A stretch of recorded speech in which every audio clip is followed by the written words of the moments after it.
I'm sorry, I just don't believe it.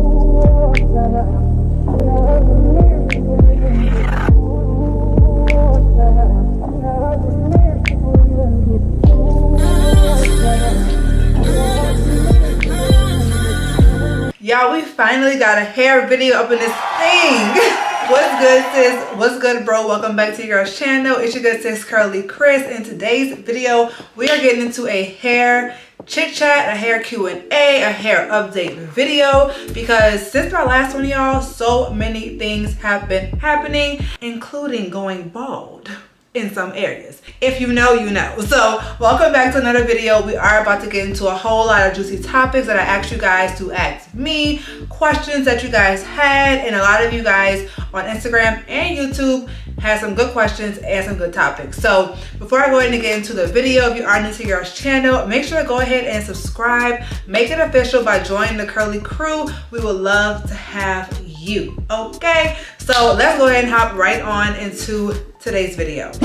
So like I said, this is a hair update video slash Q&A. I asked a lot of you guys on Instagram and on YouTube to give me some topics to speak about, particularly some juicy topics and just some questions that you guys wanted answered in relation to me and my hair journey. So as y'all know, I currently have the straight natural hair, and y'all had a lot of topics about that as well. But also, as you guys know, we had some devastating news occur in the family as well, aka your girl got a bald spot.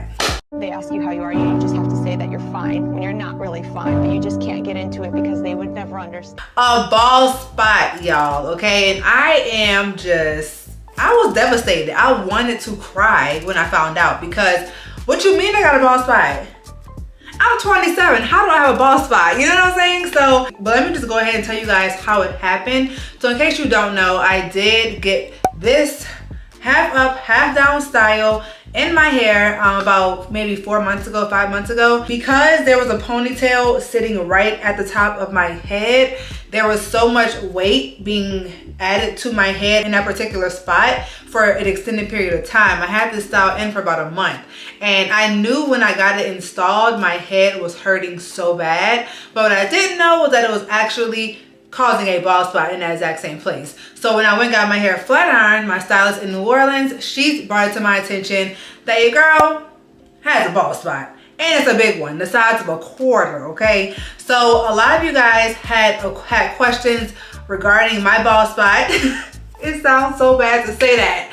And what I'm gonna be doing to repair it, to make it healthy, to make my hair grow again. So here are the questions that I got in regards to my lovely bald spot. And let me go ahead and fill you guys in on what all I plan to be doing to restore the health of my hair overall, but specifically in that one spot. So of course, the number one thing that I'm focused on is the health of my hair, and I plan on showing that one particular spot so much love. But of course, overall scalp care, right, is number one priority, because by that happening, it just shows me that even though I may think I'm doing what's best for my hair, I really don't know everything. So it's very important for me to take this as a learning curve, and also to know that every style is not a protective style, and every stylist may not know the best ways to work on hair. Now, let me just also say, I do not think that this is the stylist's fault whatsoever. I believe it's more so my judgment, because all she did was put the style in. Now, if she's had experiences like this in the past and just didn't tell me, I don't know all of that, but I wouldn't say my bald spot is her fault. So like I said, scalp care is very, very important, and I plan on using a hair care line that's catered directly to scalp care, which is the SheaMoisture Scalp Moisture collection. Now, I specifically chose this collection because it hydrates your scalp. It has aloe butter and vitamin B3 in it, which are great products for the scalp, and it also has some shea butter. Now, SheaMoisture also has the anti-dandruff collection, which helps to fight the symptoms of dandruff like flaking, itching, irritation, and redness. And these products also have apple cider vinegar, salicylic acid, vitamin B3, and some shea butter in these as well. So for those of you who are experiencing those issues, you will probably benefit from the SheaMoisture Anti-Dandruff collection. But as for me and my bald spot, we gonna stick with the Scalp Moisture collection. I just can't believe I have a bald spot. That's so crazy. But like I was saying, this collection has a shampoo and a conditioner, which I really am happy about because I really like the fact that I can use one collection that like targets everything, like the same thing, you know what I'm saying? So this one collection is all about my scalp. So every single product I use from it is going to be benefiting my scalp. Now the product that I'm really excited about is this one. This is the Scalp Moisture Cream, y'all. And I'm very excited about it because I'm going to be able to use this on a daily basis and apply it directly to the part of my hair that needs the attention, which is my bald spot. And it has this applicator tip right here so I can get right on the bald spot area. And there's also a Scalp Moisture pre-wash mask. And the reason why I'm really excited also to use these products for my scalp overall outside of the bald spot is because, as y'all know, I have been doing a lot of protective styling, wearing my hair straight, and I haven't had a wash day literally, y'all, in a month plus because I've had my hair straight for a whole month, which I'm happy about. But it's also important to note that I have to still take care of my scalp, and since I haven't really been able to give my scalp as much love as I typically would, this collection and specifically these products right here are really going to be great for me to improve the moisture and the health of my scalp, you know what I'm saying, and give it that extra TLC that it's going to be needing. So I'm also going to be sharing my wash day with you guys soon using these products, and of course the shampoo and conditioner, so stay tuned for that. We're about to be going on a bald spot journey at the tender age of 27 with SheaMoisture, so stay tuned. Oh yeah, and lastly, let me note that these products have no sulfates, no parabens, and no animal testing. Now the next question that you all have for me is, are you tired of being natural and doing the same styles? Can we talk about it? Please. I am not tired of being natural, okay? I will never be tired of being natural, loving what naturally comes out of my scalp. That will never become tiresome. But what I am tired of is staying confined in a box. And in case you don't know, in the natural hair community, you are very much so confined in a box a lot of times. And it's very hard to break free from that box when you want to share more about yourself than just your hair. A lot of times our audience comes simply because they want to know about our hair, a twist out, a braid out, a wash and go, an updated hair journey or hair routine. That's all that they're interested in. So whenever I want to share my life about a vlog, a new dog I got, or these pants I just bought, or this makeup I just tried, it's very hard, ironically, to expand. It's like you only care about hair. So, and it also becomes a point where when you're primarily a hair content creator, how much hair content can you put out? On my channel, I have hundreds of videos, and I promise you 80% of those videos are dedicated to hair, twist outs, wash and goes, braid outs, you know. So it's like I can't continue to make twist outs, wash and goes, braid outs, because at some point it becomes repetitive. And although I feel like the audience hates to admit it, but you guys also get tired of us doing twist outs, wash and goes, braid outs.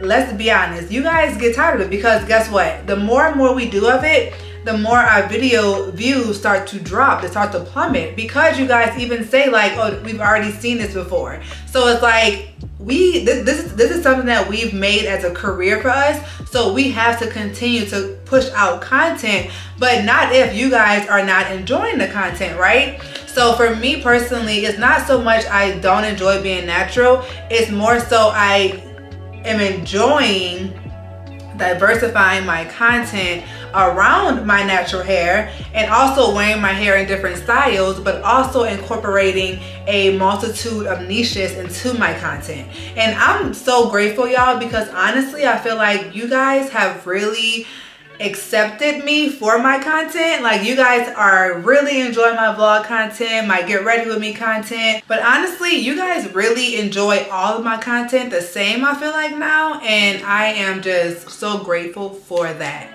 And in that same realm, I got another question from my girl Jess. She said, do you ever feel pressure to stay curly because of the followers you gained from it? And let me just address this separately, is that I felt so scared, y'all, to diversify my content, even to a point of where I was like, is my career over with? Because they are not watching my vlog content, my fashion content. And as a creator, when you see the end of the road in a certain niche, you have to get a backup plan. You have to get a plan B. And while I was growing into my womanhood, I wanted my content to be on the same page, right? And it was very hard to do that. Even to the fact that when I would post a vlog, I would get like 500 to 1,000 views on the vlog, but get like 8K on a hair video. And I was just like, oh my God, how am I gonna mitigate this? Like, I don't see how I'm gonna get them to actually care about my vlog content. So I felt a lot of pressure to change my content. Like, kind of like I needed permission in a sense. Like, are you allowed to change this content? And even whenever I would post about lifestyle content, I would not get the response I wanted. So I'm like, girl, maybe you aren't allowed. You don't have that permission, Crystal. Like, you need to stay in this box. And I allowed that mindset to like capture me for so long. I was just like, wow, okay, maybe I do have to stay in that box. Like, maybe I can't create a vlog. Maybe, and I don't understand why that is for hair content creators.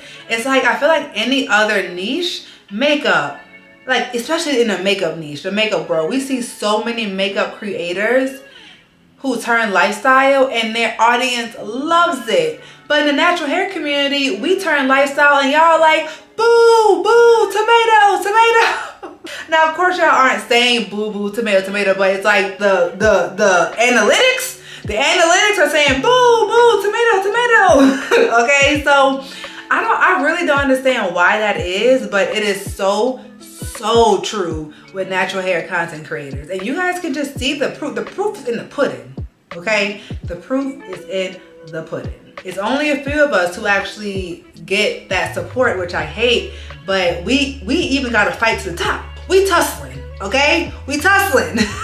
One little tip that I want to give, honestly, to anyone who is pursuing a hair niche strictly for content, I would say don't. I would say, because at some point you're going to get tired of doing the twist out. You just are. You just are. I love my natural hair. I loved it. But we evolve and we grow, right, as people. And we want our content to typically do the same as well. And almost every single creator that you see, they in some way, shape, or form have created other types of content. The problem is we do it too late, I feel like. So I wish I would tell younger Chris, when she's creating videos in her bathroom, also create a vlog. Or maybe a video of how you setting up this content in your bathroom, even though it was a hot mess. But create some other kind of content. Create a vlog about you in college. As you guys know, maybe you don't know, I started creating hair content while I was in college. So also create a day of my life on campus. Like something like that, but in that same realm, I would say don't have too many niches. I know it's kind of hard to understand what I'm saying, but try to pick 2 niches, 2 or 3, just to allow you to have that segue to expand when you're ready. So the next question I have is, do you have any hair regrets, whether it was a style, a stylist, or a treatment? Yes, yes, and yes. Y'all, it's crazy because I never viewed myself as someone who made bad decisions with like hairstylists or styles until lately, okay? Y'all remember when I went and got my box braids, my knotless braids, and how that lady, my stylist, I went to an African braiding salon. And baby, when I tell y'all, she ripped my hair out for every braid she put in my head. And I did not have the courage to speak up until the end. So she would part my hair, and I had my hair blowed out, okay? It was already blowed out, and she was using the rat tail comb, and she would part my hair, and she would start from the root and drag the comb all the way to the ends. And at the end, she would tug. And every time she tugged, a ball of my hair fell onto the floor. And I'm not even exaggerating to any power right now. I'm telling you guys the truth. When she was like maybe 20 braids in, I just was like, is my hair not detangled? And she's like, no, it is. And she's still, and I'm just watching my hair fall, and I'm like, But in that moment, people say speak up, but the idea of speaking up and the actual action of speaking up are two completely different things. I don't care what you say, okay? And I just couldn't do it. So when she was about 3/4 done, I said I had enough. Is my hair too much? Like, why are you tearing my hair out? And she finally got what I was asking, and she started to comb through it the right way. So that was a horror story, y'all. And when I took them braids out, I really just saw how my hair was like different lengths, and that's never happened to me before, and I still can't believe I experienced that and I allowed that. I want to tell y'all to speak up. Speak up, because guess what? You're the one who took all that time to take care of your hair, okay? To get it to where it is.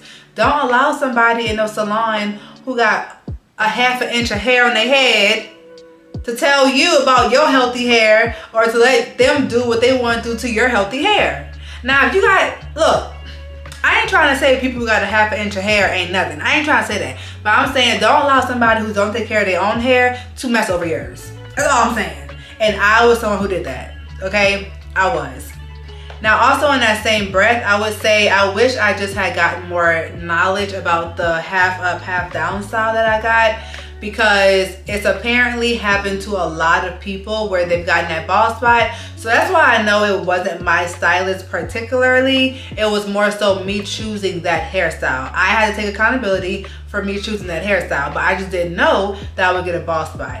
But I also my scalp was hurting a lot, which you guys know my scalp was hurting so much to where I had to get Advil the day I got the style. So I knew that I was in trouble, but I just didn't think it would be that kind of trouble. So this is also a good question. Someone asks, with all the straight styles you've been doing, how do you keep your hair moisturized / hydrated? So one good thing about having straight natural hair is the hair becomes oily on its own. Our hair is constantly producing oil.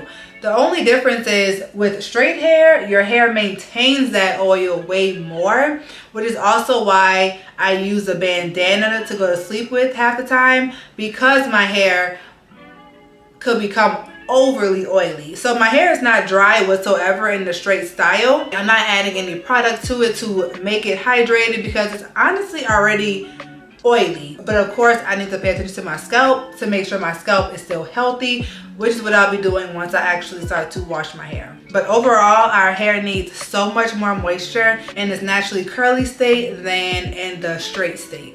Okay, so someone left a good topic and said, here's a juicy question. What's some hair myths that a lot of other YouTubers swear by and you're just like, that ain't correct? Okay, let me just tell y'all my little personal thing that I've always said to myself. I've literally always stuck by this. Applying an oil before a cream does not make your hair more moisturized. I'm sorry, I just don't believe it. You cannot convince me of it. You cannot tell me that that is correct, because science states otherwise, okay? Applying an oil before you apply a cream does not seal in moisture. Because an oil, by definition, is a sealant, okay? An oil is not a moisturizer. The LOC method does not make no sense. LOC stands for losing our consciousness, because there's absolutely there's no way losing our control, losing our common sense. That's what it stands for. But that's just me personally. You can't sell me on it. LCO makes way more sense in my opinion. That's just something I've always stood by. Leave-in, cream, and then oil. You're going from the lightest product, which is your leave-in, to a moisturizing product, your cream, and you're sealing all the moisture in with the oil. It makes sense to me. That's what I've done my entire natural hair routine, my entire natural hair journey. I'm an advocate for it, okay? I don't know if you agree, you disagree, let me know in the comments. I mean, we ain't gonna go back and forth in the comments because I made my mind up. But I'm just saying, no, it's a no for me. Another one that I will stand on to the day I die is a gel by itself will make your hair as hard as a wall. And you can't convince me that that's healthy. You just can't. Where's the moisturizing property? What's moisturizing in that concoction? Nothing. You have to apply some kind of moisture first and then put a gel on top. At first, I used to say that I hated gels, which you guys know. Y'all remember that time frame, okay? But then I got knowledge on the topic, and I realized that it's not so much the gel that's the problem. The gel is doing its job. It's more so you have to put a moisturizing product first and do your job to take care of the health of your hair. So I realized that when I applied a hydrating cream first and then a gel, that gave me like the perfect wash and go combo. So someone else said, this isn't a juicy question, but have you reached your hair goals that you set out from the start, and would you ever dye your hair? Y'all, I didn't even think about this until I got this question. And I really just sat in awe for a little while because I was like, sis, you have really become your own hair goals. Like, when I say that, y'all, I mean that. When I was in college, I was highly deterred from going natural. I was told that I did not have the right hair texture by my stylist. I was told that my hair was not the kind that you go natural with. My hair would be nappy. Why would you want to do that to your hair? That doesn't make any sense. So I constantly took pictures and screenshots of beautiful women that I wanted to be like. Beautiful women that I wanted my hair, who were confident. They were confident in their natural curls. And I wanted to mirror them. And I still remember to this day looking on my phone while I'm in the hair salon, deciding to go natural, deciding to cut off all my hair, okay? I'm just like, oh, I just wish. And 6 years later, here we are. Literally living the dream, the goal person that I had on my phone. I am that person. I have become that person. And I didn't realize that until I read this question. I have exceeded my hair goals. I have exceeded where I thought I would be with my hair journey. Like, the fact that, oh my God, I can't even, it makes me want to cry, honestly, because like, y'all don't understand the amount of, like, when I decided to go natural, y'all, I'm literally about to cry. When I decided to go natural, I had so many odds against me. I had so many people who told me that I would not be pretty. And I just decided to go natural because I knew I wanted to embrace what I had on that came out of my scalp. I knew I wanted to embrace that. And the fact that here I am 6 years later, and I've created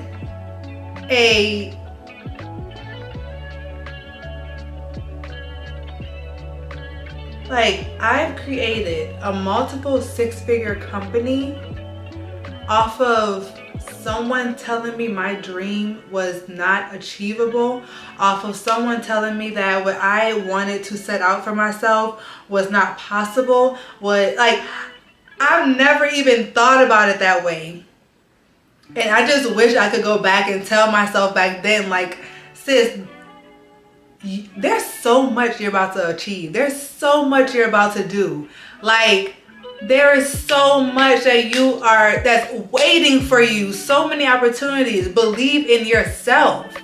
Like, I am my dream from back in 2017. I am living my dream. I am living the person who I had on my phone, who I wanted to become. I am her.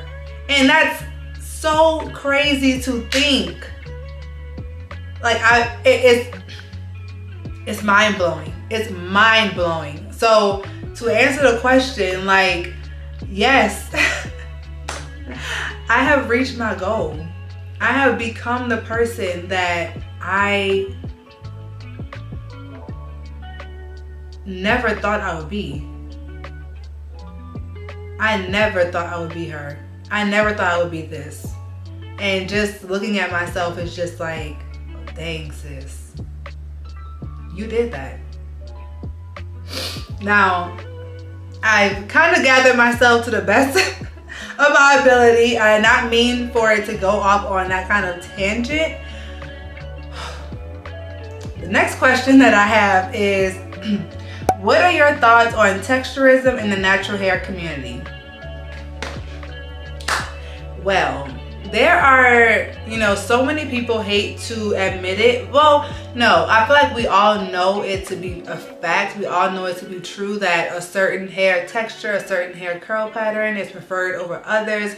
And I honestly feel like that's because of how manageable the hair becomes, right? Like when you have a loose curl pattern, it's much more manageable than when you have a kinky curl pattern. And I just do not agree with that mindset whatsoever. I feel like it's up to us to build the confidence and to build the beauty in our hair. And honestly, do we care if other people believe it or agree with it?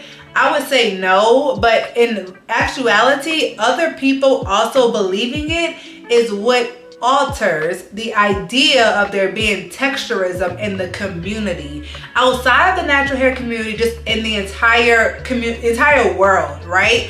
Like, we may not care about what other people think, but it's the other people who are creating the concept around texturism and the other people who are preferring a certain texture over the other or putting a certain texture above the other. So I feel like it's all about, it starts with us with believing that we are beautiful, because a lot of times, a lot of us, we don't believe that our hair is beautiful. We don't. And it's a sad reality. But it's the truth, you know, and there's reasons because we've been told a lot of times that it isn't beautiful. And our parents are even the biggest enablers that it's not beautiful, you know? So if the people that we look up to also tell us that this is not beautiful, how are we to make a difference? How are we to believe that it is beautiful? How are we to be the ones who are just so strong, okay, that concept that we all hate? How are we the ones to be strong when the people who we look to strength for are weakening us? So that's my idea on texturism in the hair community. It most definitely is there, and I hate that it's there, but like I said, it's really up to us. And this is the beauty of it. We are now going to be the parents of those children for the next generation, so we can teach all textures are beautiful. Your texture is beautiful. Wear it confidently. You don't have to get a relaxer at the age of 7, at the age of 10. I had my first relaxer at 10 years old, I believe. That's the age of my niece, and I couldn't even fathom right now allowing for her to get a relaxer.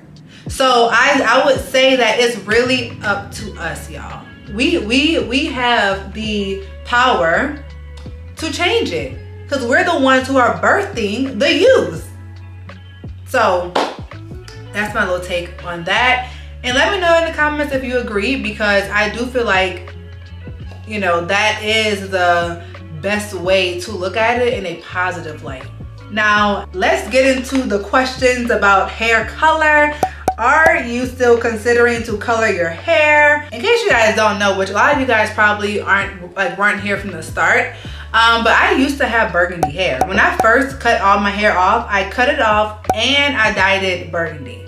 So I had a burgundy little fro girl. Okay, it was like yay high, and I actually dyed it myself. I got it professionally cut. I went to Walmart, got the Cream of Nature box dye in the shade burgundy, and I put that bad boy in my hair, and baby, you couldn't tell me nothing, okay? It was a whole new world for me when I did that. And honestly, y'all, I was heavily thinking about dyeing my hair burgundy again. You know what's crazy is when I went to get my hair silk pressed, I was going to get a silk press and color my hair burgundy, and that was gonna be the ultimate shocker for you guys. But my stylist didn't have the time to do the color because I had changed it at the last minute. And she also just helped me to realize, like, are you sure you want to, you know, dye it burgundy? Like, that's a big step. It takes a lot to take care of like curly hair that's colored, or just hair in general when you add color to it. So I'm still thinking on it. It's still pondering up here. If I do decide to dye it, y'all gonna be the first ones to know. and y'all gonna be shook. So the next question that I got was, did you ever in your life think about starting locks? To be honest, y'all, no. I've never wanted locks. I feel like locks is something that you really have to want to have, and it's a beautiful hairstyle. I love certain people who get them. They just look, they can do so many styles and they look so beautiful doing it. But I personally, it's never been something that's caught my eye for me. I've always just liked my hair being loose or being able to like flat iron it as well, because y'all know I love a good silk press, okay? And yeah, so for me, I've just never had the want to have locks, whether it's sister locks, thick locks, you know, so. But hey, those of you who do have the locks, y'all look beautiful, okay? I see y'all rocking it with all the styles, so love that for y'all. So someone asked, are you still thinking about being a straight natural? And honestly, y'all, my hairstylist Michelle in New Orleans helped me to realize, which is also kind of something that I was also thinking for myself, but I love the viewpoint she had, was because I mentioned to her, like, I'm thinking about being a straight natural, and she was like, why are you trying to put yourself in another box?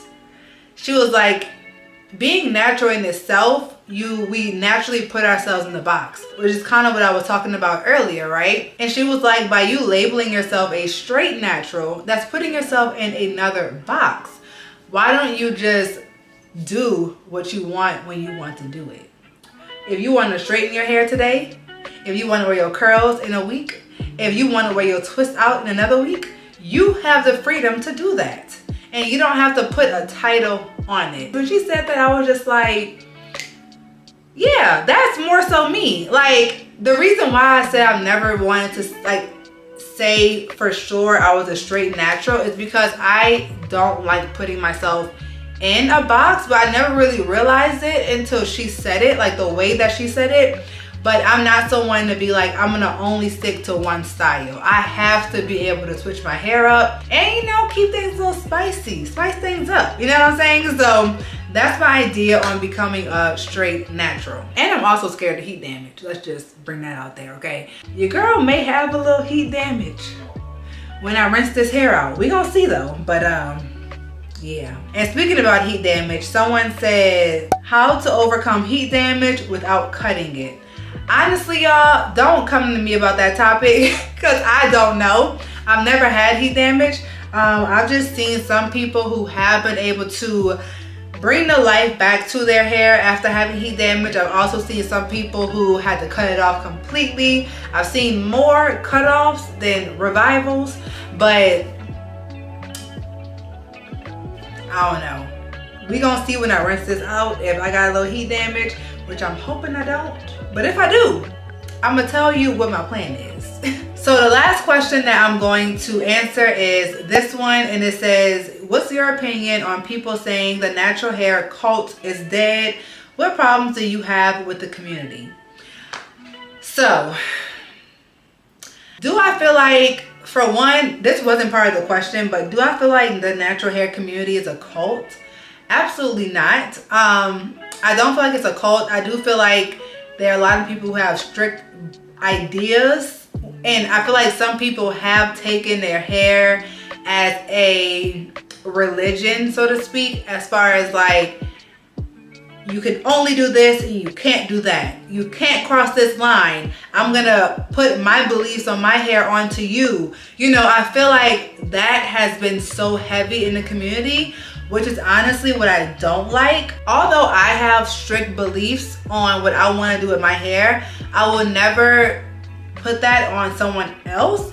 Like, if you want to do something with your hair, I'll say even to the point of, if you want to do the LOC method, They ask you how you are, you just have to say that you're fine when you're not really fine, but you just can't get into it because they would never understand. it's gonna hurt me to my core, but I'm not gonna stop you from doing it. And I just feel like sometimes people in the natural hair community don't have that freedom of release. Like, it's like you have to do it my way. And I don't like that. And I also just hate the idea of how many people have opinions of what other people do to their hair in the natural hair community. And also how many people compare. Ooh. I hate how many people compare themselves to others, compare themselves to other textures, to other results, to other Bantu knot outs, to other twist outs in the natural hair community. It's tiring. I also hate how you could put out a tutorial for your hair type and now they want you to explain how this product works for 4C or for 4B or for 3A. I don't know, okay? I have one hair type, 2 max, maybe 3, but I don't have yours. And I'm not about to tell you how it's gonna work on your hair type, cause I don't care. I'm making it funny, but it's true. Like, I cannot speak for everyone. I can only speak for me and what my results are giving me. And it seems like in the natural hair community, everyone wants you to be an advocate for every hair type. And I just can't do that. You know what I'm saying? So those are the things that I really hate about the hair. Well, I don't like to use the word hate, but the things I highly dislike about it. And also, you know how I was saying how in the hair community, I just feel like people aren't really accepting of other niches, whereas in other communities, people are more so supporters of the person versus what they're getting from the person, right? In the hair community, it's like the two are so separated for some reason. The person versus the content are so separated instead of it being like, oh, I like this person, so I'm gonna support all of their content. That's really what I view about it. And that's the problems that I have on it. Oh my God, you guys asked such good questions. Okay, I have a few more. Someone said, do you get different treatment from men based on your hairstyle, straight versus natural? That's a good question. Me personally, do I get different treatment? Honestly, okay, let me put it this way. I feel like I got approached by men the exact same as if like I'm have it straight right now. One thing I will say is I feel like when I have my hair in certain styles, like pulled back styles, accentuates my facial structure way more. So I do feel like I get more approached whenever I have my hair pulled back. But I do feel like some men prefer straighter hairstyles over curly hairstyles unless you have a certain texture for your curly hairstyle, which goes back to texturism. So that does live, and that's a reality. I'm not even gonna try to deny that because that is a fact. But then again, I just feel like the people who aren't approaching you are just not the ones who are for you. The person, if you are in love with your natural hair, the person that is for you is going to also love your natural hair. It's going to love you in your natural state, your natural state, your straight state. They're going to really appreciate you for that. So I would not so much worry about who's not approaching me, but instead I'll worry about who is approaching me when I have my hair in the states that I prefer. So another question I had, y'all, was all about my edges. My edges in this style. Some of y'all even went to the extent of asking me that I perm my edges. I'm assuming because my edges are straight and I have my hair straight. So since my hair is straight, y'all like, why are my edges not curling up? Oh, she had to have permed them. I ain't perming my edges, y'all, okay? I did not do that. So I am using the same edge gel that I've always used. Y'all know this is the only edge gel I promote on my channel. When it comes to my edges, this is all that I use, okay? This is the one product that I feel like slicks my edges down the most. I slick them down, I tie them down, and they stay all day. Don't even move an inch, okay? Now for this part of my hair, I don't use this because it's water-based. I use the Kiss Edge wax stick for this part of my hair because it's not a water-based product and it slicks my hair back. One thing that you have to realize when you have straight hair is you really have to avoid using water-based products because that will revert your hair back to curly. Now y'all can stop thinking I perm my edges. Okay, now this is the very last question. Influencers not being offered hair brand sponsorships, hair brands not paying enough. Now it's kind of funny that I'm answering that question in this video because it's literally sponsored by a hair brand. So as you guys can see, certain hair brands are supporting content creators and doing it while respecting and appreciating their rates. However, there are a lot of hair brands who do not give us that much grace, okay? And for that reason, I'm out. No, it's just, yeah, like in the hair community, y'all, we don't have a lot of brands who appreciate us and respect our rate, which is why whenever I come across a brand that does, like SheaMoisture, I love to give them their props, okay? I love to give them the quality that they are looking for. I love to show up, show out. That's really with all my content, you know? But a lot of natural hair creators are stepping away from natural hair content because sponsorships are a huge way that that's our bread and butter, right? So if these brands aren't paying us what we're worth, then we have to respectfully decline and go elsewhere where we are appreciated, where we are valued, where we are seen.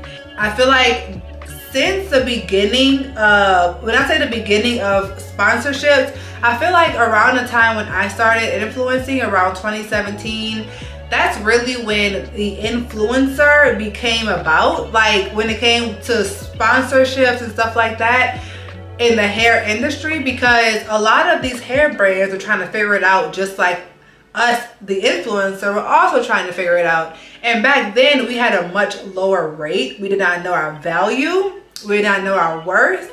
But these brands knew the response and the amount of money that they were getting from us influencers, but they weren't giving us the heads up to charge more. So once we actually became alert, it was like, whoa, whoa, whoa, I see my value. Let me increase this rate. A lot of the hair brands were like, I still want to pay you what I've been paying you. And we were like, no, get with it or we're gonna go elsewhere, you know? And that's really what happened a lot in the natural hair community. I'm not even gonna lie to you. That is one of the reasons why I feel like a lot of hair content creators have switched niches. I'm gonna just be honest with you, okay? Is that the reason why I switched? I more so switched because I wanted to diversify my content. I wanted to create more skincare, more lifestyle. All right, y'all. I'm getting the white things around my lips. That means it's time for me to shut up. I'm gonna make this last point and then go. I wanted to create more skincare, more lifestyle, more beauty content. That's really why I switched out. And it was one of the best decisions I've ever made for my career. But on top of that, it was also seeing how these other niches, they respect us and they pay accordingly, you know? And that's something that as an influencer, as a content creator, you really want to be somewhere where you are valued, you know? Like on a serious note, you don't want to constantly keep on getting disrespected, especially as a Black content creator. There's still things that have to be worked on in the influencing space, but we deserve to feel that value. We deserve to get paid what we are worth. So, whew, this was a long video, y'all, okay? This was a mouthful, but when I tell you, I feel like we hit so many points. So let me know in the comments down below, what are your thoughts on the topics that we talked about today? And thank you so much to SheaMoisture for also sponsoring this portion of today's video. And I cannot wait to wash my hair, y'all. So thank you guys so much for tuning in to today's video. Go ahead and subscribe if you are new to your girl's channel. I would love to have you over here. And I'm gonna see you guys in my next video / vloggy vlog.